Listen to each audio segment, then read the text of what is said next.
Welcome to the Renegade Nutrition Podcast, where we discuss all things nutrition. I'm Eleni Welch, nutritionist. And I'm Kay Boyer, health enthusiast. Hello, Renegades. Hello, Renegades. Welcome back. I'm excited for this episode. Yeah, this is going to be great. All about the fats and the oils. That's right. I'm going to scoot my mic closer to me because I remember that you're louder. Oh, I am. I know. I'll whisper so I can be the same. No, just talk normally. That's so good. Today we're going to talk about good fat and bad fat, and I have a relationship with my own body and good fat and bad fat. The good fat and the bad fat. I'm just joking. Okay. So this is my random question of the day before we get into the conversation. Let's hear it. Do you remember a time in which the appropriate spelling for ketchup was CATSUP, like catsup? Oh, like catsup? Yeah. Okay. Do you remember a time when that was what was correct? Okay, I know that it was recognized as okay to do that, but my household was always a KETCA. You know what I mean? So we were always the ketchup instead of the catsup. But maybe it was a California thing. That's what I'm wondering. Okay, so Christopher and I were talking about this last night. It came up like into my head out of the blue. Yes. But I was like, this is an example of a word which in my lifetime changed. So I remember being in elementary school, and the teacher that was working with us was like, the appropriate spelling for ketchup, kids, is CATSUP, but it's okay to spell it KETCHUP. I mean, like lesser spelling, but okay. But she was like, no, the way you spell it is CATSUP. But you still would say it ketchup. Ketchup. You still pronounce it ketchup. It's still ketchup. I think we'd be like catsup. Yeah, catsup. Get the catsup. Automatic English accent. That might be your California, I think. Okay, so then we were having this debate because Christopher was like, he says he remembers a time when in the grocery store there would be a bottle which was spelled ketchup, like with a KET. Yes. But that there were also bottles that were spelled CATSUP. Yes. He remembers those being in the grocery store. Okay, so that leads us to like the facial tissue or the Kleenex. Right. So like, you know, now like we all call Kleenex when it's actually a facial tissue. Yeah. So maybe ketchup stole the catsup. Well, so then you know me. Like, so then we had to look up the history of it. Oh, there's a real, so I know the history. Okay, let's hear it. Because we looked it up, but I was so curious. So actually they said catsup. They think it was like originally like a Chinese word or... I would have guessed English. Okay, yeah. Yeah, so, but it was catsup. But it was a condiment made from fermented fish. Oh. Like fermented, like sardines and... Yes. Or anchovies. Fermented fish, vinegar, spices. Okay. And then... tomatoes. No tomatoes. No, it was literally fermented fish and spices and vinegar. Okay. And it was like this healthy condiment. Fair. And let America change that. Yeah. And then like the original, like whoever was trading in those, I didn't get that deep into history, but at some point like American people like became exposed to it. Yes. And then they brought it back to the U.S. and it maintained that formula until like the 1800s. Okay. They discovered it back in the like 1700s or something. Then they brought it, so it maintained that formula with like fermented fish and vinegar. Yep. And then sounds good. And then a particular like manufacturer started adding tomatoes. So then everybody was Heinz. like, "Oh, this is good." It must be Heinz. Well, Heinz was it? Heinz was the first. Yes, Okay, Heinz was the first one to do exclusively tomatoes. Oh yes. So it was. So they added tomatoes like 100 years later. Good. Okay. But then it didn't become exclusively tomatoes until Heinz. And then they said Heinz started spelling it KETCHUP to set it apart from the other condiments because it didn't have any fish. Oh, I knew they were the Kleenex. I knew Heinz was the Kleenex brand. So that's where ketchup started. And now they own it. But they said that for the most part, since the 1800s, well, since Heinz, whenever Heinz came into the picture, somewhere in that time frame, they said since then, everybody has started calling it and spelling it with a K.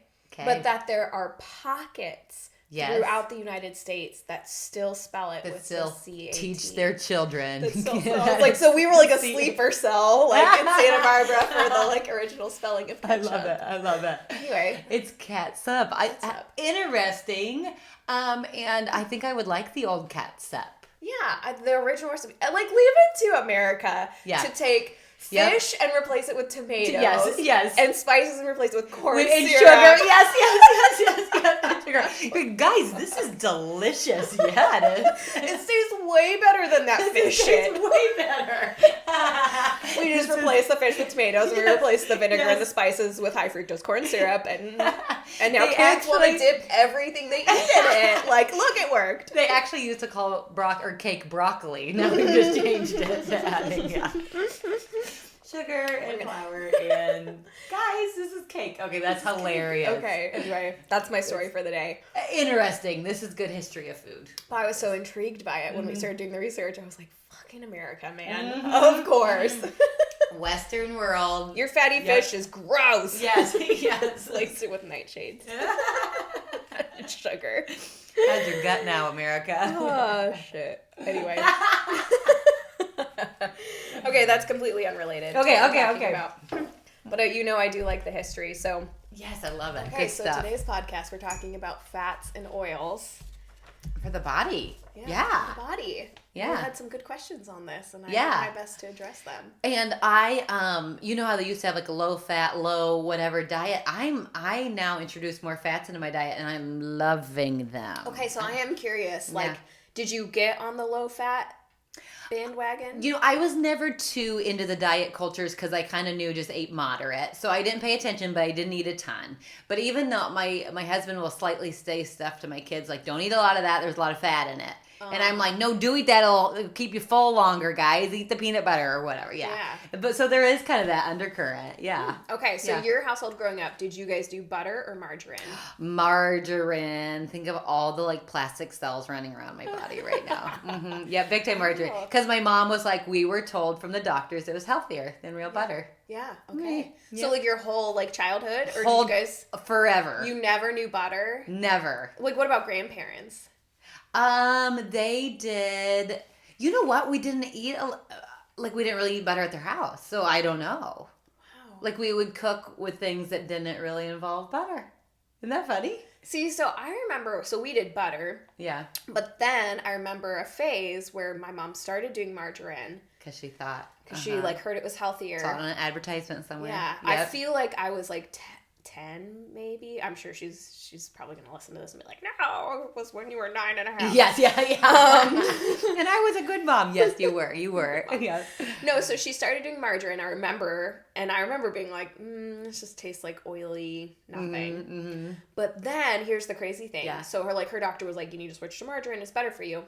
Yeah. And she like bought into the whole like mainstream margarine's better. Yep. Then she went back. Her and my dad would do annual blood tests. She went back and her triglycerides were like through the roof. Really? And they had never been high before. She'd always had really healthy like blood lipid panels, and her lipid panel looked like shit. And she was like, the only thing I changed was was like margarine instead of butter.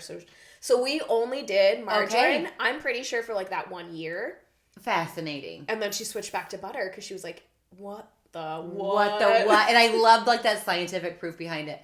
My family to this day, they still do margarine in the house. Yeah. Okay. Like to this day, they're like, nope, that's yeah. Maybe they'll listen to this podcast. I know. I'm going to sneak butter into their house, mom and dad. Just scrape all the margarine out of the tub. And just replace it into fill it with butter. I can't believe it's not butter, not margarine. So much better. Yes. Oh my God. Okay. That's wild. Yeah. Well, anyway, as always, I have to have my short history lesson before we begin. Today it's only because it's so fascinating. It is me. To know where we came from. Yeah. So. Yep. Okay, so specifically what we'll cover in this podcast is fats and oils. And so we call it vegetable oil. When I refer to vegetable oil, I think it's important to address this question kind of like right out the gate, which is what is like vegetable oil. Yes. So the reason they call it vegetable oil is not because it's made with any sort of vegetables. Okay. Because all vegetable oil is made with grains or seeds. Okay. Oh, that's fascinating. Seeds or like you can't get oil out of a veggie? Not really. Not really? No. Okay. No, like, it's not like broccoli Keep squeezing, oil. there's nothing yeah, in it. Like Yeah, broccoli true, oil. true, Like, true. I'm sure you could to an extent. Yeah. Anyway, so, like, vegetable, so, okay, so, like, animal, vegetable, mineral. Okay. That's how they just, like, classify things, like, back in the day. Okay, yes. It was either animal, vegetable, or mineral. That Yes. was, like, what you ate. So that's why they called it vegetable oils, was to separate it out categorically from animal fats. Animal, okay. That's why they call it vegetable oils. But it's misleading because it literally has nothing to do with vegetables.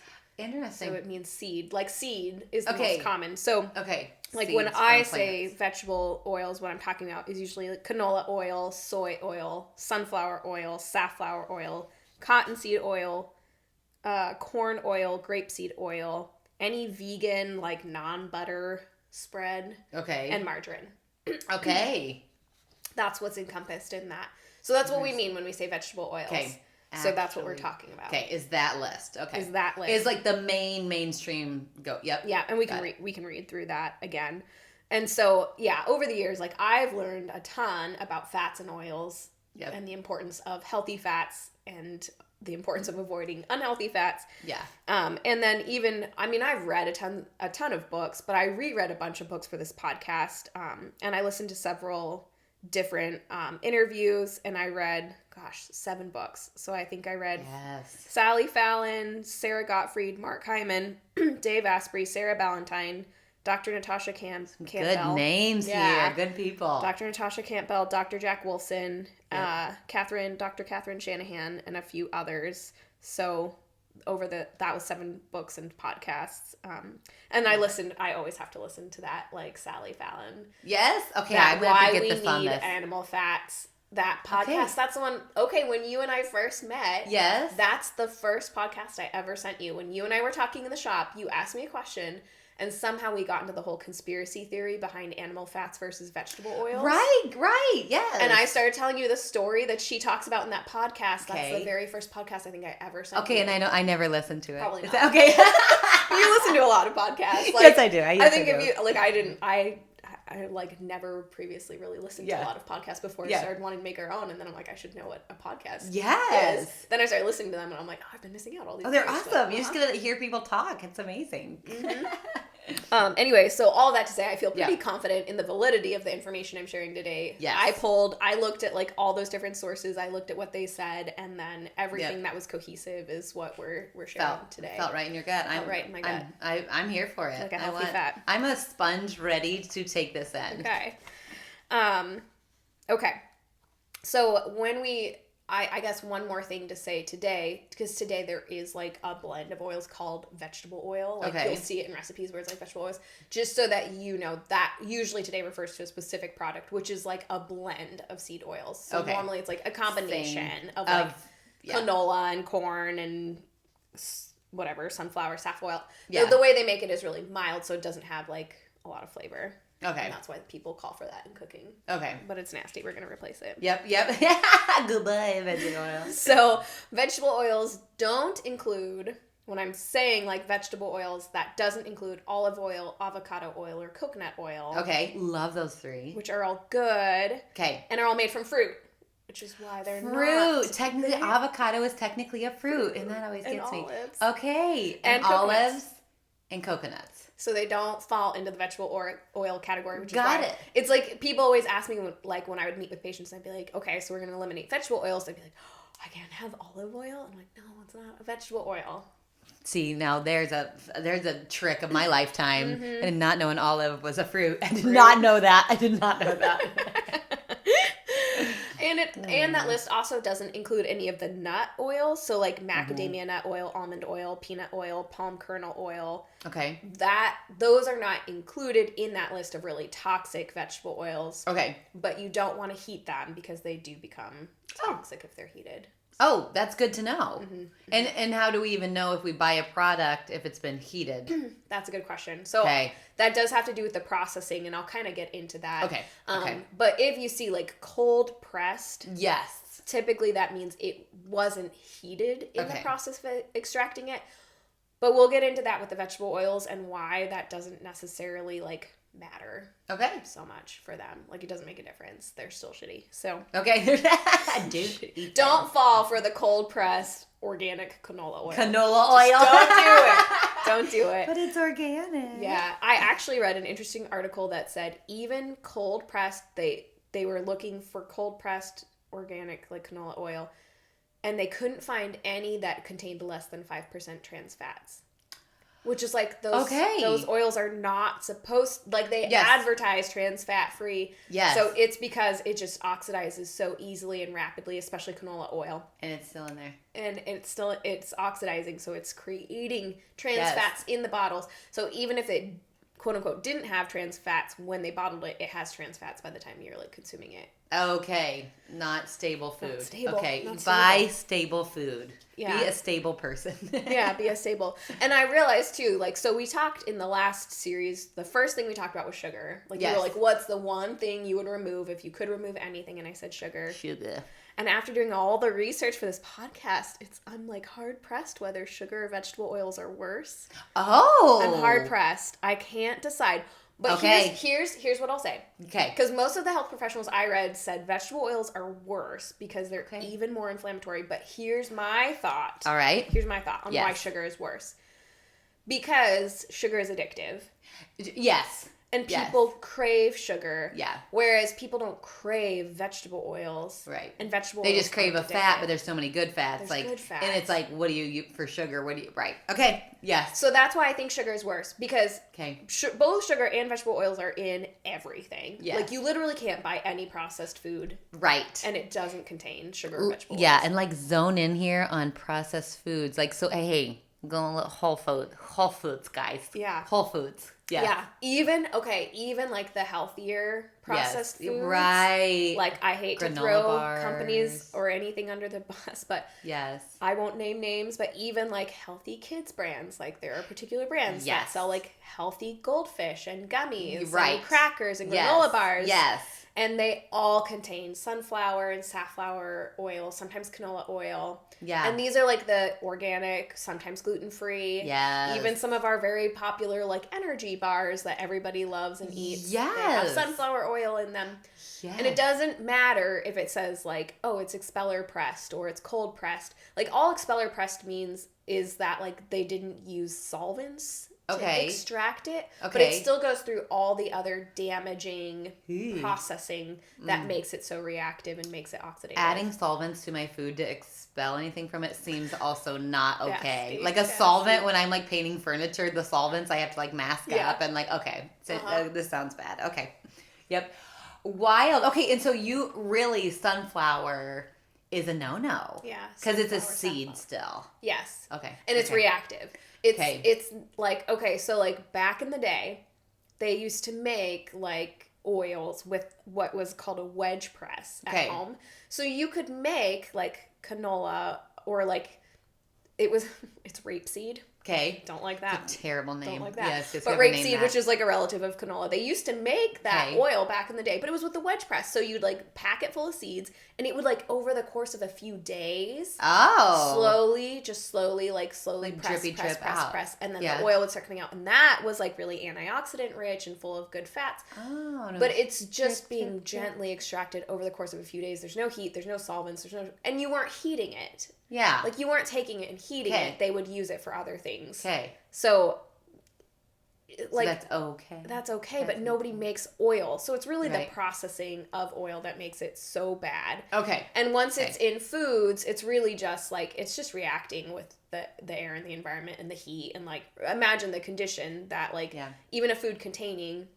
like an expeller pressed oil in it is like sitting in a hot warehouse, and then it's like anyway. And interestingly, even some fats that are like non-trans fat, when they hit the heat from your body, can be converted to trans fats because of the heat. If we were microscopic and we could see all of this go down, we would all choose better choices. Choose better choices. choose better. So anyway, so that's why I still think sugar is worse, only because of the like addiction factor. Yep. And the fact that like people talk about sugar like culture. Yep, culture. Whereas if you tell people like, hey, I need you to cut vegetable oils out of your diet, like they don't freak out like they do if you tell them to cut sugar. Yeah. So that's where I think our unhealthy relationship to sugar is what to me makes sugar more toxic. Yeah, we need to cut that. But we're working on that. Inflammatory wise, sugars and vegetable oils, they both inflame your body. Yeah, vegetable we don't oils need inflamed bodies.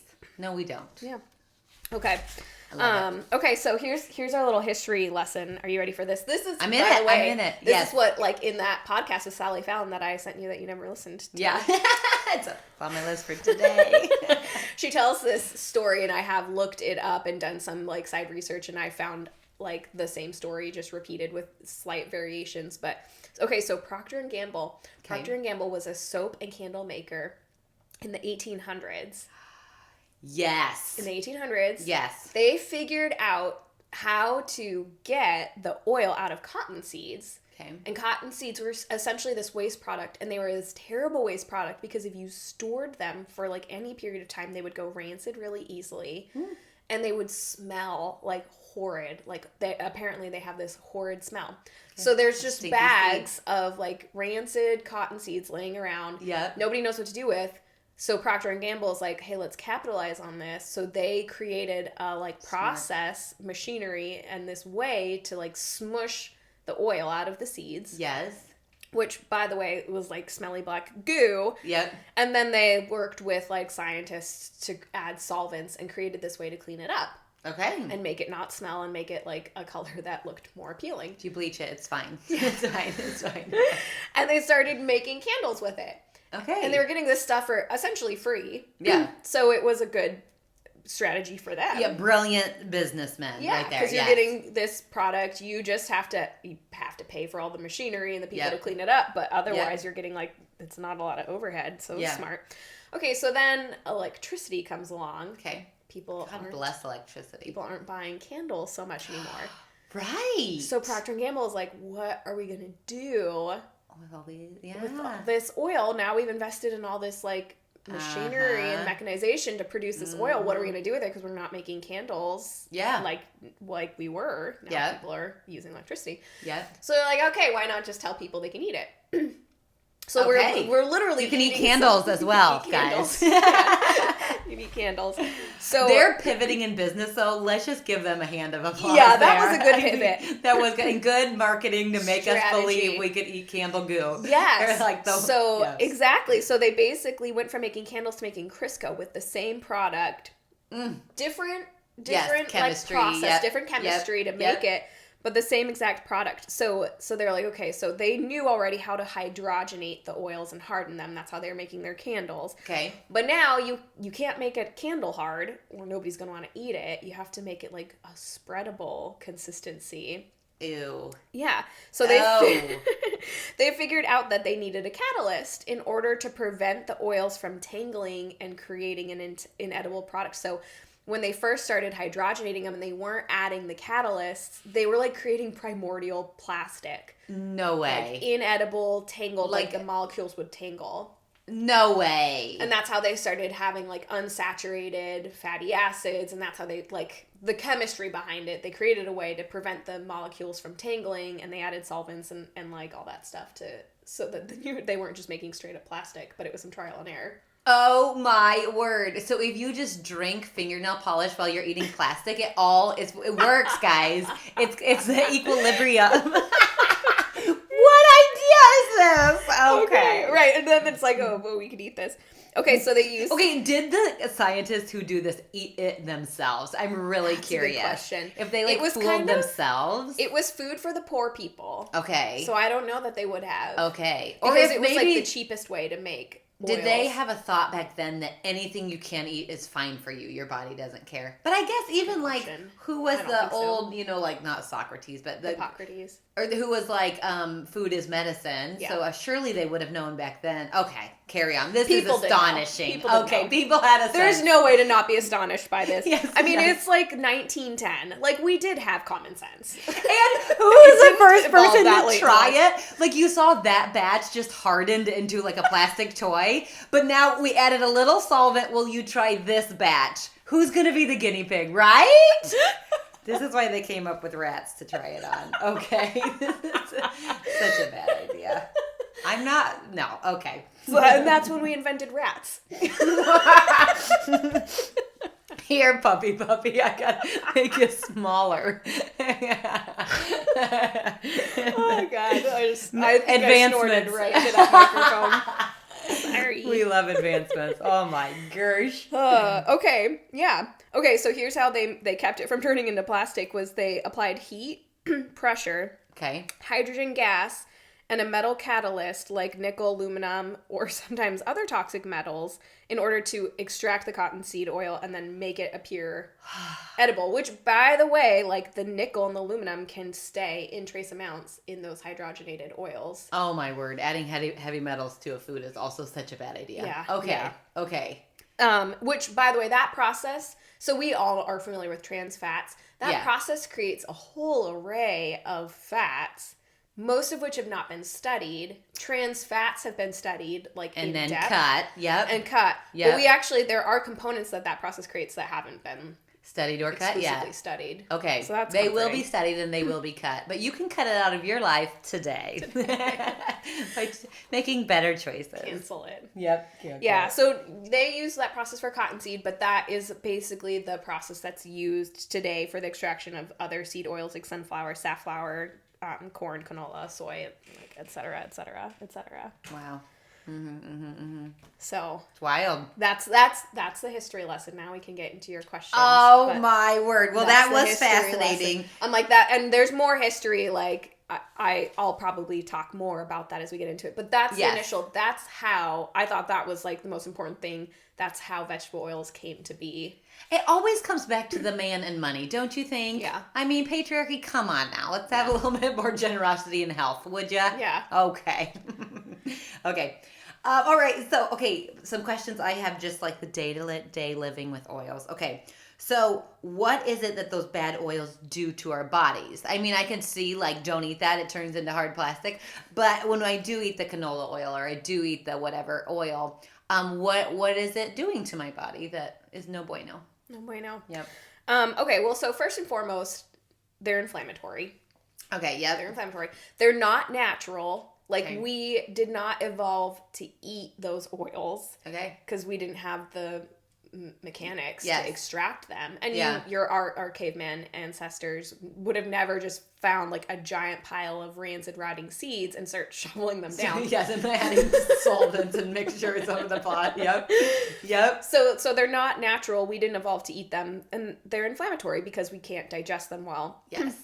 And they contain polyunsaturated fatty acids, which are really delicate. Okay. And they oxidize extremely easily. And so, not to get super nerdy, but the process of oxidation, when we talk about that, it simply means adding an oxygen molecule to a compound. Okay. So these oils that are unsaturated means that they have the ability to bond with another molecule. So a saturated molecule cannot bond with any other molecule. So it can't bond with another, like, oxygen or hydrogen or nitrogen or any of those molecules. Your science brain is awesome. We're getting into a little biochemistry. Yes. So when it's unsaturated, it can bond to another molecule, and one of the most reactive molecules is oxygen. It bonds really easily.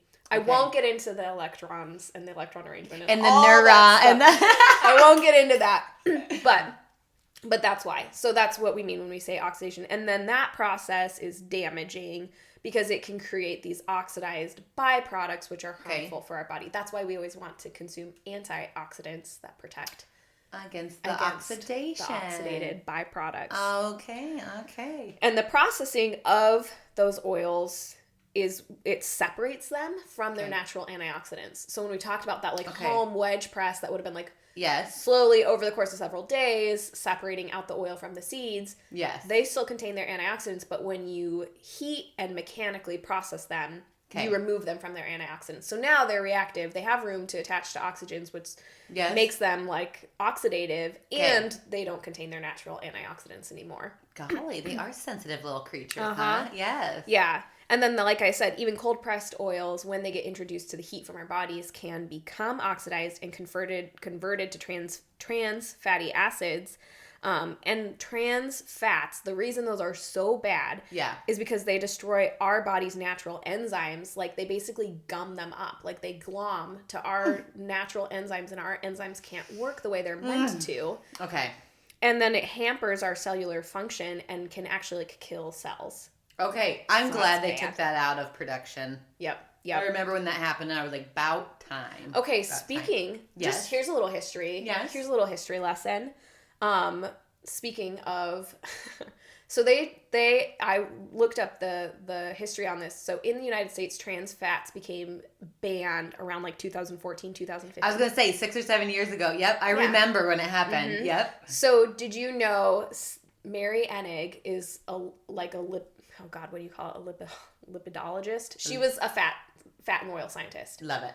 1988. Okay. That's when she went to Congress and was like, hey, these oils are really dangerous. I've been studying them. They're disrupting cellular function. They could cause cancer. We have no idea what the ramifications of this could be. Literally presented her case in front of Congress. I was gonna read that quote from the book that got matcha spilled all over it. But that's okay. We're just gonna revisit history. Okay.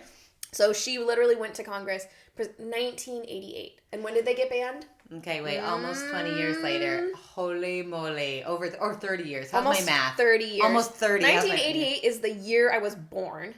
Oh, it took that long. It took essentially my entire lifetime for them to get banned. And they knew from she presented compelling evidence. Like, these are really dangerous. We have to figure out what's going on. Other countries were banning them. Yes, I would say other countries have banned them. Yes, we're the Americans are the last ones to be like, well, our big food companies still need that income. So. Yeah, they're still being subsidized. Yeah, they're still paying us a little paycheck here and there. So we're going to ignore this for 30 years. 30 oh, my word. I bet she was so happy when it went through. I think she was dead. She died? I don't know. 30 years later? I don't think she's still alive. I was hoping she's so healthy. Somebody better fact check that. Fact check us. Fact check. I'm going to look it up, and if I'm wrong, we'll put it in the notes, but I'm pretty sure she's not alive anymore. Because she was doing her, anyway. Yes. I mean, 30 years is not that long ago, but that was after several decades of research already. So. Oh, well, hey, your legacy lives on then. Yeah. And we will not And if you're alive, I'm so sorry, but I'm pretty sure. And God bless, and thank you if you're still, yes.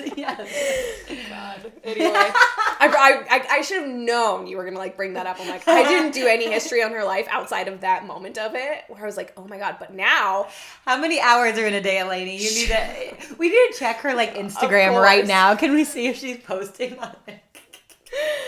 Okay, but I'm going to do some research on her because several of the books that I read talked about her research. Weston Price talks about her research. Dr. Catherine Shanahan talks about her research. She did she was the first scientist to really raise the alarm about those trans fats and vegetable oils. I love it how one woman with a passion doing science, doing her day can make a difference. That's cool. Yeah, it just took 30 years and they ignored her. So yeah, but we press on, don't we? We press on. Typical life of a woman. Amen. Okay, so here's the interesting thing about trans fats is they actually can act as zombies. Okay, and what I mean zombies is they can convert normal healthy polyunsaturated fatty acids into oxidized fatty acids. Damn oxidized. So our cells contain saturated and unsaturated fatty acids. That's what helps form our cellular membrane. Okay. So literally every cell in your body has that cellular membrane. Nice little fatty outside. Yeah. And it's got a combination of saturated and unsaturated fatty acids. And then this creates this lipid bilayer. So that's how materials get into cells and then stay in cells. Okay. Keeps them in this little fat hug. So we have unsaturated fatty acids in our membranes, and trans fats can convert those unsaturated fatty acids into oxidized fatty acids. So it can start damaging your cells. Yeah. And then the thing with sharing oxygen is, once something, so if a molecule is unsaturated, then it takes up an oxygen, it's breaking a bond with another molecule, and that molecule is wait, I don't have a partner. Yeah. And so then it goes and steals another oxygen because that's what's around. Okay. So that's how that process works. That's the only one there that Saturday night, you're lonely. No judgment. Yeah. So that's a radical chain reaction creates this. Okay. That's why free radicals are so dangerous in our body, because they create that process. It's like this cascade. Okay. And that's why we want the antioxidants to help out. Okay. Power in the food we choose. Yeah, so that can damage your cell membranes, your chromosomes, your hormones, etc. Yeah. Also, what's bad is that vegetable and seed oils impair nutrient and vitamin absorption. Okay. And they fail to suppress appetite. So you eat more because you're still hungry and you're getting less nutritional value out of it. So like fats, saturated fats, good animal fats, they help you absorb vitamins and minerals and nutrients. Okay. Vegetable oils prevent you from being able to absorb. What a distinction when we're eating like the micro matters. Like it's not just like go eat some fats. It's like no, you have to choose the smart, the well stewarded food. This is fascinating. That's part of why I never recommend that people just eat like a green salad with no dressing on it. Like put olive oil on it. Yes, put a good oil on it. Good oil. Like olive oil is a good one. Olive oil helps with the absorption of the vitamin K. Okay. In like leafy greens has lots of vitamin K. If you don't eat a fat with it, okay, whether it's butter or olive oil or some other good saturated fat, coconut oil, you don't absorb the vitamin K. Okay. So you don't get the nutrients out of it. So it really is like get the balanced meal. And if you're putting a processed salad dressing on it, okay, that contains undoubtedly canola or sunflower or safflower oil, now you're preventing your body from being able to absorb the nutrients in that salad. I can't believe you took sunflower oil off of my good list. Sorry. I mistakenly thought it was on the good list because sunflowers are a happy flower. You know what I mean? Yeah. And it seems more organically quacky, like so. But it's the way that it's processed that makes it bad. Okay. That is that's fair. It's the way that it's processed. Okay. Yeah, and then the other thing is, so like margarine and trans fats lower your HDL, which is your good cholesterol. Okay. And they can raise triglycerides, like my mom found when we switched to margarine. Yeah, actual real life proof. So they lower HDL. That's the quote unquote, I don't like calling it good cholesterol and bad cholesterol because you need it all. Okay. Your body needs it all. Just the right But ratio. The LDL, in the right ratio, LDL can be damaging if it's not in a happy ratio with HDL. Okay. And margarine and trans fats and vegetable oils, they lower your HDL, so now it's not a happy ratio anymore. Keep your ratios happy, folks. Damage your arteries and your hearts. And then remember when we talked in our sugar podcast about how like sugar can damage the fat molecules, like the LDL, we talked about that. Yes. They damage the LDL fat molecules. So any cell that's calling for cholesterol in your body, that the sugar damages the coating and can damage the label, and now that cell can't recognize that fat molecule anymore, so it can't bring it into the cell. Like we talked a little bit about that. Okay. So vegetable oils do the same thing. They damage the label. So like all of the fats in our body, because our body produces cholesterol. Okay. That's why it's so silly. Yes. I think that like cholesterol in and of itself is bad. When our body produces it, why would our body produce something that's toxic? Okay. Yeah, so that doesn't make sense. Yes, right. So our body produces cholesterol, and then it attaches certain labels to distinguish certain types of cholesterol because there's different types. Okay. So like bad fats, trans fats, and like vegetable oils damage those labels, so our body can't tell the good fats apart anymore. Okay. And they can't get what they need. Okay. Because they use those labels, so a cell will use that label to recognize, oh, that's the fatty acid I need. I need to rebuild my cellular membrane. That's the one I want. Yep. Now it's unrecognizable. We're going out on a Saturday night. Now you're like, what? Yeah, it's like a your profile's gone. Who are you? It's like a speed dating round if you ripped everybody's name tags off. Yes. And you're like, damn it, I really wanted to talk to Greg. Yes. Or put a blindfold on so you don't know which one's the cute one to you. Even better. Yes. And you probably wouldn't want to take any of them because there's like a chance. Yeah, right. Not going to end well. Yeah, that's right. Everybody's beautiful. Everybody's beautiful. Find the right one for you. Yeah. Which is a saturated fat. Okay.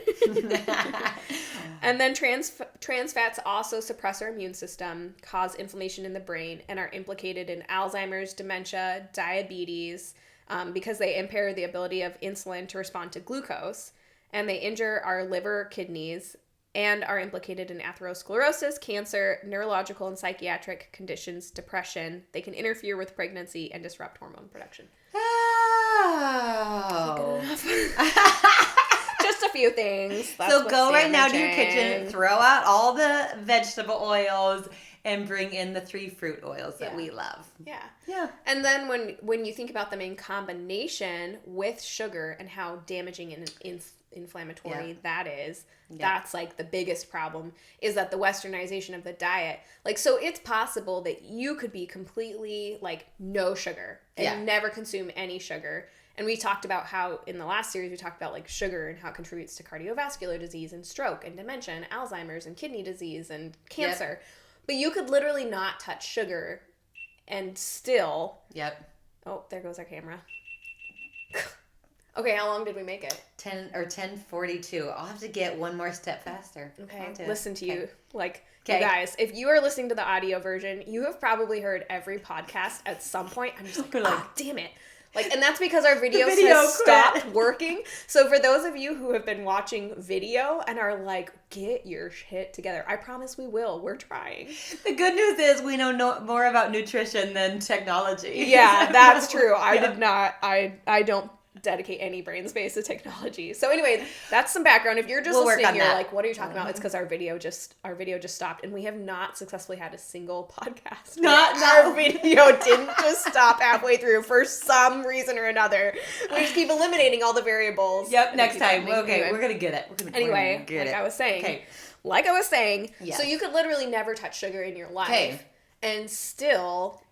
If you were having the trans fats and the vegetable oils, still end up with the cardiovascular disease, increased risk of stroke and dementia and kidney and liver failure and diabetes and cancer and all those things from the vegetable cut the oils or the bad oils. Yeah. And then if you combine them together, how much more you like sugar and oil. Your body is an Eden. I love this. Yep. Yes.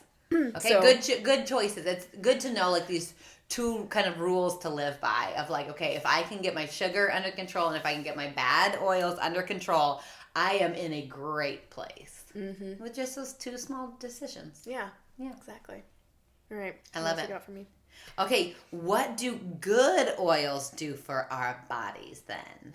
Good oils. Okay, so good oils, to me, the good oils include like animal fats. So even... like butter, I'll get into that. Butter, lard, like if it comes from a good source, grass-fed, pasture-raised animals. Okay. And then avocado oil, coconut oil, olive oil. I'm craving all of those right now. Sounds good, right? Yep. So, what do good oils do? So, human milk contains butter fat. So, like breast milk itself contains butter fat.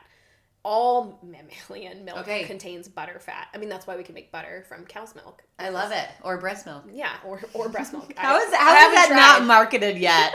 Breast milk butter. It probably is. It probably is. I'm going to research this tonight. You research scientists, and I'm going to research breast milk butter. Yeah. Okay. So that is a saturated fat. So that butter fat, obviously, if animals are using it to nourish their offspring from the beginning, you have to imagine it's got everything you need. Nutrients. It's got everything you need. Package. Like, let's just break it down to basics. Yes. So those oils, saturated fats, are critical to our brain and our organ development. And so those lipid bilayers that I talked about, the membranes that surround our cells, are 50% saturated fats. Okay. With the other percentage being unsaturated fats. Oh, 50-50. So, just about. Ooh. I mean, it's probably not exact, but but we're close enough to 50% count. 50% saturated fats. Wow. So if you don't eat enough saturated fats, like if you aren't eating enough like butter or coconut oil or other good saturated fats, then your body has to have a backup plan in place because it has to make saturated fats in order. Every time it rebuilds a cell, it has to have saturated fats to rebuild those cells. So it can actually make saturated fats out of carbohydrates. So if you aren't eating enough fats, you start to crave carbohydrates. Because your body... The craving. Because it wants to make it out of the carbs. Yeah. Because it's I need to get my little girl to eat more fats. She craves carbs hard. Yeah, so it's like healthy fats. Get her more healthy fats. Eggs and bacon. Oh my word. Okay, wait. If the cell membrane is 50% saturated and 50% unsaturated, how do we get that good unsaturated? Okay, I'll get into that later. Too. Okay, we'll get there. Because it's a combination. Like every fat source has a combination of unsaturated and saturated fatty acids. So like even like canola oil has a percentage of saturated fatty acids, which are good.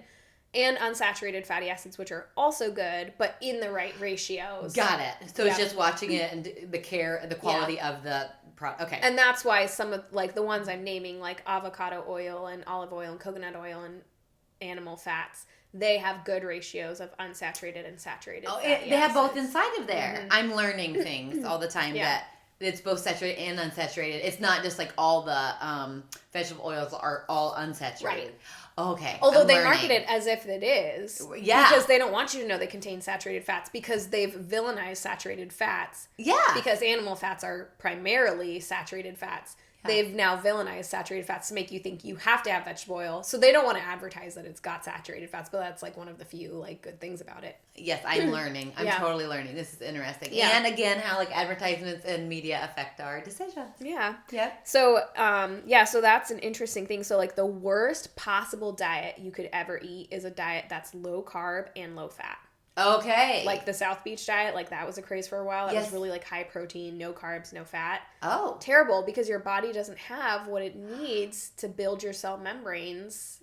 We're learning as humans, aren't we? Like, let's try you're not eating the carbohydrates your body needs, and you're not eating the saturated fats, and so your body isn't getting adequate saturated fats to build the cell membranes. So, I mean, you have to understand biochemistry to create a healthy diet, and if you don't, you're going to create something that sounds good in theory, but isn't not good in practice. Yeah. So build your cell membranes, folks. Yeah. And the brain is 50% saturated fats, and there have been studies on children that show that children who don't consume adequate saturated fats actually have stunted growth and development, and don't become as strong or tall, and have substantially delayed neurological development compared to kids that eat saturated fats. And if they take those kids and they introduce saturated fats into their diet, they start to catch up. How can we get this into our school systems? Yeah. Okay, someone in our audience, how can we make this happen? Let's lobby, let's poll, let's make all the petitions, let's make this happen. Yeah. And even worse, so if a mom is avoiding saturated fats solely because she's eating trans fats from vegetable oils, like pretty exclusively, and then breastfeeding her baby, the trans fats can actually replace unsaturated fatty acids that are present in high amounts in a baby's brain, and that interferes with their brain development. Oh, so those like zombie trans fats can actually replace a baby's healthy unsaturated fatty acids. And what we're doing that we don't even know as mothers, like we're trying to do our best, and then this thing that got hijacked from us in the media to do this. Okay, we all need to do better and do our part and change. Yes! Okay, I'm on board. I'll sign whatever petition or whatever. Yeah. I'm going to go home and feed my kids avocado oil, olive oil, and MCT oil. So here's the thing on butter, and here's why butter is so good. Oh, and butter, yes. Here's why butter is good so the most important fatty acid in the brain is arachidonic acid. So the brain is actually 11% arachidonic acid. It's like, it has more arachidonic acid than any other organ in the body. Okay. Which normally when you hear about arachidonic acid, it's, if you're studying like nutrition, it's in correlation with like an inflammatory pathway. So some people associate it with being bad, but actually the brain needs it. Okay. And arachidonic acid, the reason it's important is it creates the tight junctions in your body. So if you've heard of leaky gut, that is a condition where you don't have adequate tight junctions in the intestinal lining, and your cells become loose, and then food proteins can pass through the cell membranes. Wow. So you need tight junctions, and you really want tight junctions in your brain. Yes. You don't want a leaky brain, because your brain has this basically cellular barricade that we call the blood-brain barrier that prevents toxins from getting into your brain. Okay. And if you have leaky junctions, your brain is a lot more susceptible to like heavy metal toxicity and chemical toxicity and all of those things. Yes. So you need arachidonic acid. It creates tight junctions. That's why it's so like substantially present in your brain, because your brain has to keep those really tight, like those cells are locked in to create that barrier, that blood-brain barrier. So you need arachidonic acid, and you do not get adequate arachidonic acid from any other food besides animal fats. Okay. So, and specifically butter. Okay. We have a dairy problem in my household. So I'm going to try to do the grass-fed and give them this little enzyme to help them have it. And we're going to hit that again. Or you can try lard. I mean, like good, like just quality lard from a good source. Yeah. Animal. I mean, you can go to like New Pioneer and find like good duck fat or yeah. Anyway, it's like wow. If you just get used to using it, it's so good. Yes, it's so good for you. Delicious. It does sound delicious. So even the good oils like avocado oil and coconut oil don't have adequate amounts of arachidonic acid. Okay. So you need it. So for people that are suffering from leaky gut, especially getting that arachidonic acid is important. And then if you don't have adequate arachidonic acid, then you start to see issues like dry skin, eczema, memory issues, brain dysfunction, and digestive problems. Okay. Oh my word. I am going straight to Pioneer Co-op after this and buying all the good fats. Duck fat. I'm like, I could probably give you some good, I have in our refrigerator, we have some rendered lard too I could give you. I love it. You rendered the lard? No, the farmer that we get our grass-fed cows from, he had some for sale, so we took his whole stock. I want it all, yes. Yes, I want it all. Give me all the good fat. And awesome. So just like, okay, I read this fact and I'm like, Kay's going to be interested in this. So on arachidonic acid. So did you know, I did not know this before doing my research for this podcast, our bodies produce cannabinoids, like the component in marijuana. Cannabinoids, like really the like constituents that are in marijuana. We also make our own endogenous opiates and an endogenous equivalent to cocaine. Inside of us, we create. This is amazing. So that is why I was like, what? So I was listening to a podcast with Sally Fallon, and she was talking about this, but it makes sense because that is why those drugs affect us. Is because we have receptors for them in our body. If we didn't produce those substances endogenously, we wouldn't have receptors for them. But because we do. This is wild. Yeah, so we produce our own variation of all of those constituents that we find in those drugs. That's why those drugs can affect us.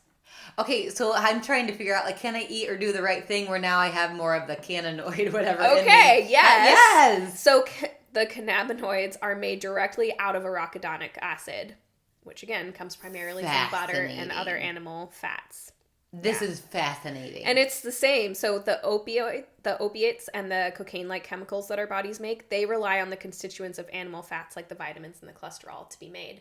Wow. So if you feel depressed and unwell, maybe you're not getting enough animal fats. And if you get more animal fats, she actually talked about how people who are not getting adequate animal fats can become manic. Like oscillate between that manic depressive state. Okay, because your brain isn't able to kind of do its thing. Like it's like short wiring. Mm-hmm. Wow. I am like literally like thinking of what I can shove into my face today to make sure that this is all going okay. Well, I put butter in your bulletproof matcha latte over there. We'll see if I have tummy troubles later because my dairy. I don't know. We'll find out. I also put a little xylitol in it and a little. Oh, I'm okay with that. My body's okay. My husband doesn't do well with xylitol. Okay. It also has a little MCT. So if you're not used to MCT, it will make. I do MCT. Okay, there. Good. Otherwise, it shouldn't make you poop your pants. Yeah. I should have warned you before I gave it to you, and then we sat down for like an hour and a half podcast. I run to the bathroom and just like come later. Well, the video's off, so you could just continue it. Continue without me. Just keep talking. And then like I talked about when we said that, the vegetable oils prevent you from being able to absorb nutrients adequately. Animal fats help you absorb them. And that's why butter actually makes everything taste better, because you're tasting the nutrition in it, and nutrition is flavorful. I think it's so sad when people talk about healthy food being bland or like tasting like cardboard. But the truth is, nutrients make things taste better. And are delicious. Add the spices, add the oils, add the fats. Oh. Yeah, dude, we have some good food that tastes delicious. Yeah. Yep. Okay, I love it. I love it. Where are we at? How are we doing? Okay. How are we doing? What time is it? On time? Okay, you have 20 minutes. Okay. We're good. What is the nutrient densities of oils? Okay. Good, bad, or ish? No, that was you. I just left it because I'm like, she'll know what that means. Yeah, I know. And you're like, well. Yeah, that's what it's like. What does that mean? Is it medium-ish or good or bad? Okay, go ahead. Nutrient in the oils. Nutrient density. Yep. Okay, so as far as nutrient density, so starting with animal fats contain vitamins A, E, D, and K. These are the fat-soluble vitamins. Okay. So water-soluble vitamins are like the B vitamins, vitamin C, and fat-soluble vitamins are A, E, D, and K. Okay. So you need fat to absorb those vitamins, which is why I always recommend people when they take a multivitamin, take it with food because they oftentimes contain any of those vitamins and you need fat to absorb them. Okay. So here's an interesting thing. So you, at least if you've studied nutrition, you hear that you can't get vitamin D from foods. Yeah. Which is like, some amount is present in egg yolks. Okay. Yeah. And like maybe mushrooms and a couple other things. But for the most part, you have to get it from the sunshine and you have to supplement. But here's a really interesting thing in that podcast with Sally Fallon that I was listening to. She talked about how, actually, it can be really difficult to analyze vitamin D content in food. Okay. And in one study, they found 11,000 IU of vitamin D in 1 tablespoon of lard. No way. Which is, I recommend people get anywhere from around 8,000 IU per day, 8 to 10,000 depending on where they're at. 1 tablespoon. And this has 11,000. So that would be more than your daily requirement. Was he just a happy cow out in the sunshine? That's what I think. And I think too the studies that look at you can't, there's a little bit in egg yolks. Okay, but where are the egg yolks from? Are they from? If they're not the sunshine babies. Yeah, are they from? Because otherwise, all those happy birds that are out in the sunshine eating grass, they're getting everything that they need. Yes, and the grass would have the vitamin D growing. Oh, interesting. Yeah. So that's where I think that is where lab studies are useful, but can be so misleading. Yeah. Because oftentimes that's why you'll see one study being high vitamin A is really good for you and really good for fetal development. And then another study saying high vitamin A is really bad for pregnant women and for fetal, it all depends on the quality of the vitamin A and the lifestyle of the women that are taking it and how they're taking it and when they're taking it and what they're taking it with. All that stuff matters, and most of that stuff is not controlled in an experiment like that. Yeah, and the quality is what's important there. So yes, it all matters. Crazy. Yeah. Okay. So that is for. Let's see, I wanted to do. Oh, and then I was just going to get into, I know I put the nutrient density of avocado oil and olive oil. I know I definitely included those too. Okay, so olive oil contains monounsaturated oleic acid. Okay. We can get into that. I know you had a question on that. Which that offers cardioprotective properties and is high in antioxidants, and it's high in polyphenols. So that's what olive oil has. And one study found a 68% reduction in breast cancer in individuals consuming higher amounts of olive oil. Wow. And avocado oil contains that nice detoxifying chlorophyll. If you ever look at good avocado oil, it's a little bit green. Yeah. So chlorophyll is really good for you. It's detoxifying. Yeah. And the avocado oil is also really high in the monounsaturated fatty acids and high in oleic acid like olive oil is. And it's anti-inflammatory and can help normalize blood lipids, reduce blood pressure, and protect against atherosclerosis. Oh, my word. And coconut oil contains plant-based saturated fats that offer many of the benefits that animal fats offer, although it doesn't have that nice quantity of arachidonic acid. But like saturated animal fats, coconut oil can help raise your HDL and prevent oxidation of your LDL cholesterol, which the thing that's bad about cholesterol is when it gets oxidized. We talked about with those, that oxidation process is very inflammatory, very toxic, very damaging. That's what we want to avoid.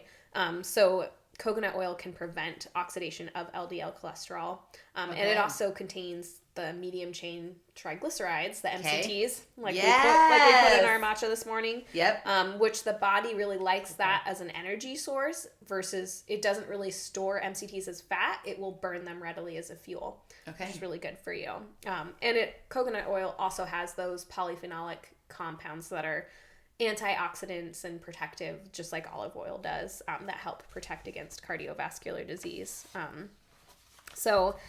I think one thing that's really important to address, which we talked about some in the podcast on sugar, but cholesterol and heart disease, because I know I just have to keep saying it to dispel the rumor, because I know people have heard cholesterol, eating cholesterol clogs your arteries and it causes cardiovascular disease and you have to lower your cholesterol, blah, blah, blah. Blah, blah, blah. So here's an interesting thing. So when you hear about something clogging your arteries, actually in an artery clot, there is way more calcium than there is cholesterol.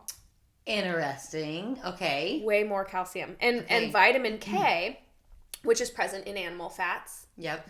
Helps protect against calcium buildup in the arteries, which is why, like, I always recommend people take vitamin D with vitamin K and don't ever just take a calcium supplement unless they're also supplementing those things. Okay. Because if you don't have, so vitamin D helps your body absorb minerals like calcium. Vitamin K tells those minerals where to go. Okay. So if you're just taking vitamin D and you don't have adequate vitamin K, you're absorbing all the calcium you need, but your body isn't directing it appropriately. You need adequate vitamin K to direct it appropriately. That's how it can end up in your arteries and in your kidneys and in your soft tissues. So you need vitamin K. Yeah. It's like your whole body has to stay in this like ecosystem. Yeah. Yes, okay. It's important. Yep. For the whole picture. Yeah. Yes. And in fact, saturated fats are heart protective because they lower something called lipoprotein A in the blood, which is a very harmful molecule which initiates atherosclerosis in the blood vessels. So that protein can cause blood clots in the blood vessels, and animal fats, saturated fats, lower that protein in the blood. And saturated fats can reduce calcium deposition in the arteries and are the preferred source of energy for the heart muscle. So our heart muscles want saturated fats. Okay. I literally am thinking about my grocery list right now. Like, I'm literally going to go buy more yummy, scrumptious, good fatty things. Yeah. So I think it's important for us to understand there's so much misinformation out there about saturated fats, about cholesterol, about consuming cholesterol. And a lot of that had to do with the campaigns and lobbying of the vegetable oil industry. Yeah. Because, like, you remember, like, P&G, they turned candle wax into spreadable edibles and then like created Crisco. They had to do a lot of marketing and propaganda to get people to put down the butter and lard and start using this, like, candle wax. Crazy. As a spread. For one company's profit. Yeah, they had to convince people to use it. So they actually had really effective marketing. I've seen the advertisements from the 50s and it's fascinating. Yeah. They, like, created this impression that it was dirty and vulgar to use lard. And they actually, like, implied that your house would smell, that your children wouldn't be as well-behaved or as smart. What? If you used lard. Like preying on a mother's fears? Yes, they were preying on that, like, up-and-coming middle class. And they really appealed to women in the South where they fried a lot of food. Yep.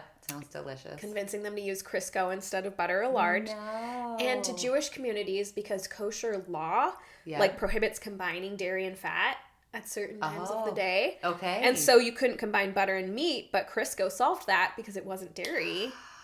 Dirty rotten. Yes. Oh, my word. And they just ran all these advertisements and all this marketing saying that, like, vegetable oil was cleaner, healthier, purer, more digestible than animal fats.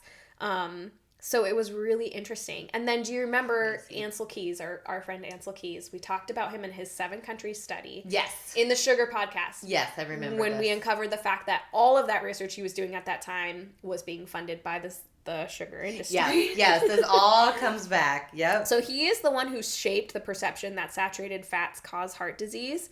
And he didn't claim, like, to be a medical physician or cardiologist, but he was often portrayed that way. Like, on screen in documentaries and in journal articles as if he was this, like, cardiologist. So they would, like, stage him wearing this, like, white lab doctor's coat. Yes. Talking to other people who were dressed like doctors, and they're, like, all listening attentively to him as if he is a doctor. So he didn't outright claim that he was, but he was actually an oceanographer, and he earned his PhD. He wasn't a medical doctor. He earned his PhD in the 1930s studying saltwater eels. Okay. So this is his qualification. I know. The face of heart health in the United States. If we were close to eels, that'd be really helpful. Which we kind of are, but you know. Yeah, that's right. So like, basically we talked about those K-packs. That was the K ration. Those were the meals he created, the ready-to-eat meals he created for soldiers that they were loaded with sugar. Yes. So we kind of talked about this conflict of interest of, like, okay, if he had to admit that sugar was contributing to heart disease, then he has to admit that he just, like, poisoned millions of our nation's finest. Yes, right. So after he created those, then he got hired by the Minnesota public health department to study the rising rates of heart attacks And so he, in the 1950s, is the one who popularized the idea that fat clogs our arteries like grease clogs a pipe. And then he supported it with that 7-country study, which we know ignored a lot of important variables. Yes. And didn't contain all the data. And so it made it look like the more saturated fat a country ate, the higher rates of cardiovascular disease it had. Okay. So initially, like, his research was so sloppy and full of holes that all the scientists criticized it and rejected it. But Key's research was picked up and supported eventually. As you might remember, we talked about this in the Sugar Podcast by the American Heart Association. Because they love that info. They love that info. And then they're the ones who really managed to convince doctors of the harms of saturated fats. And we did talk about some of that fact that the American Heart Association was being funded by the sugar industry. Yes. Well, in the 1950s, P&G, who were creating Crisco, sent the American Heart Association a nice, generous donation of $1.7 million. Okay.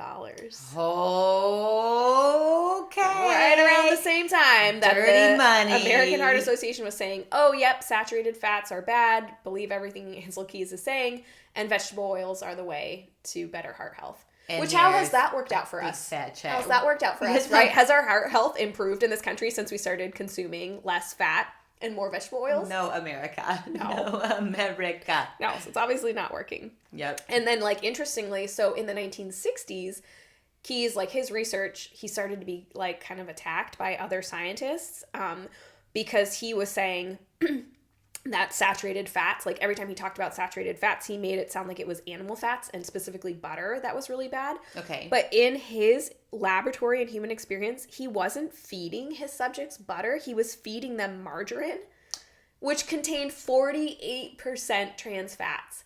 And then he was calling it saturated fat. Oh. And everybody else was like, oh, that means butter. But it was actually margarine he was feeding them. So he's like, oh, look at all these saturated fats creating all these health issues. But it was 48% trans fats. It's like so messed up. So then other scientists really began to criticize him. And he realized, like, shit was going to hit the fan. Yep. So he changed his tune and he started saying, oh, yep, you're right. When I was talking about butter, what I actually meant was margarine. Hydrogenated vegetable oils, that's what's causing heart disease. Like, after doing decades of damage. Okay. Like, he starts to be like, no, whoops, my bad. Yep. But at that point, like, the vegetable oil industry it already had a lot of data that it could use. Wow. And it just launched this massive PR campaign promoting the idea that it was the saturated fatty acid component in the hydrogenated oils that was causing the problem. Crazy. So they started promoting that concept that polyunsaturated fatty acids are good for you. Okay. Saturated fatty acids are the problem. So they're like, no, it's not the margarine that's the problem. It's the saturated fat in the margarine that's the problem. Okay. They launched this, like, massive all PR in itself. campaign. Okay. And that is easy because animal fats are mostly saturated fat. So if you can convince people that saturated fats are bad, what are they going to eat? The product that's higher in unsaturated fats. Crazy. And it's all marketing it, but like, go back to just whole food and eat good, real whole foods. Yeah. Friends. Yeah. Friends. Yep. Okay. How much oil do you suggest in a daily diet? So that's a good question. I think it's kind of hard to answer. Yeah. Because it really depends on the person. Okay. And it depends on their health targets and their goals and the stage of life that they're in. Yeah. So I feel like the jury is kind of out on it. Okay. But especially for women, like, for optimal hormone health, a lot of what I see is recommendations to get anywhere from 50% to 70% of your daily calories from fats. Wow, that much. Because they do have a lot of calories in them. But they satiate you, so it's like, it's all good. Yeah, it's a really good way to get adequate calories without consuming a bunch of carbohydrates and sugars and things that are going to turn to fat in your body. Yes. You're consuming these heart-healthy, protective, antioxidant, vitamin, and nutrient-rich fats. Yes. So I don't have, like, an exact amount. Like, I can't say, oh, eat 4 tablespoons, because it would really depend on what you were eating. Okay. But the goal would be to aim from anywhere from 50 to 70% of your daily calories coming from fat. Oh, I love it. Okay. It gives us the benchmark, and then, like, check in on your own body and how's it working for you. Yep. I love it. Okay. What are the best oils to use, hot or cold? Like, how's that of our best oils that we use? Best oils. Okay, that's a good question. I would say if you're cooking hot foods, you're always safe with saturated fats, okay, animal fats specifically. Fats. Yes. Because they are very, very, very stable. Okay. So unlike an unsaturated fat, which can be reactive with heat and oxygen, a saturated animal fat is not going to behave that way. So it will always be stable. So you never have to worry about cooking with animal fats. Okay. Heat it up. Yeah, so if you can do the lard or do the butter, that's just my first choice always. Yep. Okay. Avocado oil has the highest smoke point of all the oils. So the temperature at which it becomes damaged is much, much higher than other oils. So I feel like if you're not going to use like a saturated fat like a butter or lard, then using something like avocado oil is a good, that's a good alternative. I think the smoke point, I can't remember exactly, but I think the smoke point was around 400 to 450 degrees. Okay, which is super high. Super high. Yeah. Most people aren't cooking at that. And the lower temperature you can cook any food at, the better in general. Okay. So coconut oil has a lower smoke point than avocado oil or olive oil. Okay. So both of those can be cooked at a higher temperature than coconut oil. However, I don't like to cook with olive oil. Yeah. Like I feel like the jury's kind of out on that one. Okay. So stick with the others. Yeah. But I would stick with the others. And I think olive oil, really it's best cold because some of the best components of olive oil are its polyphenols and its antioxidants, and you damage those when you heat it. Okay. So that's where like olive oil, I put it cold on a salad as salad dressing. I think that's the best way to do it. I wouldn't, at this time, I don't recommend heating or cooking with it, but avocado oil and animal fats are a good one. Are the good heated up? Okay. And then cold, like good ones are like olive oil. Still, avocado oil is good cold. Like anytime you don't have to heat it, I wouldn't. Still good. Yep. I wouldn't. Yes. And then like some of those nut oils that I mentioned, like the macadamia nut oils, the peanut oil. I'm kind of like on the fence about that. Okay. As far as oils go, it's not as like damaging or inflammatory, but peanuts are such a like difficult food to navigate because they're so high in that aflatoxin mold that's so bad for us. That's like, I don't know. But like almond oil, anything like that, any nut oils cold. Okay.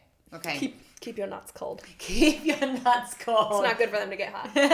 Woo! Oh, that is good. Okay, so maybe I need to transition my kids away from the peanut butter. I think that's an important point. Okay. So butters, like nut butter, sunflower butter, seed butter, those are not bad like the oils are because they're not going through that intense rigorous process oil of extracting the oil. They're just being churned, blended. Yep. And the blending process does release some oil, but you can imagine that it's not enough on like a global to produce a global amount of oil. Yes. Okay. So the grinding process is fine. Like sunflower seed butter is fine. Sunflower seed butter is Almond fine. butter is fine. Okay. All those things are fine. Okay. And peanut butter is, again, it's that high content of mold that really is what makes that a dangerous food. Okay. And I knew that was in the orange, like instead of like a green food or a red food. I knew it's kind of orange, so I kind of let it slide because, parenting's hard. So and even like it's kind of unfortunate because even like organic peanut butter tends to be one of the worst sources of it because they're not using any process to like fumigate. Remove all life matter. Like conventional processing removes like every kills the mold bit of life matter, and the mold still grows, but probably not to the same extent as like organic. That's unfortunate. But I think it's kind of a toss up. Like what's worse, all the conventional pesticides or the mold? I don't know. Right. That's where I kind of was like, oh, peanut butter is so tricky. Yes. But maybe you can alternate it for your kids, like start adjusting them to like almond butter or cashew butter or something like that and kind of like rotate it in. Yep. Which I've spoiled them to that now they like that taste of like the cane sugar added peanut butter, which that's just the life we live in and that's where I went.